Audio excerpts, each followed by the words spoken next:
বিশ্বের ১৮২টি দেশের মধ্যে সবচেয়ে দুর্নীতিগ্রস্ত দেশের তালিকায় বাংলাদেশ ত্রয়োদশ স্থানে রয়েছে বলে জানিয়েছে ট্রান্সপারেন্সি ইন্টারন্যাশনাল টিআই। সমান স্কোর নিয়ে বাংলাদেশের সঙ্গে আছে আফ্রিকান রিপাবলিক ও প্যারাগুয়ে। দুর্নীতিগ্রস্ত দেশ হিসেবে ৩টি দেশের স্কোর ২৪। মঙ্গলবার সকালে ধানমন্ডিতে টিআইবির কার্যালয়ে দুর্নীতির ধারণা সূচক নিয়ে এক সংবাদ সম্মেলনে সংস্থার নির্বাহী পরিচালক ডক্টর মোহাম্মদ ইফতেখারুজ্জামান এসব তথ্য জানান।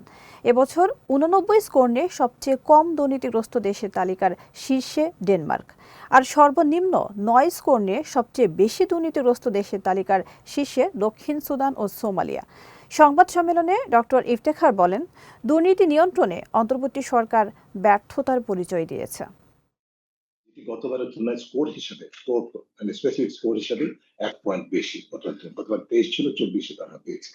কিন্তু আমরা যদি স্কোরটাকে যেভাবে তালিকাটার মধ্যে হিসাব করা হয়, র্যাঙ্কিংটা দেখি নিচের দিক থেকে, তাহলে আমাদের অবস্থান ১৩তম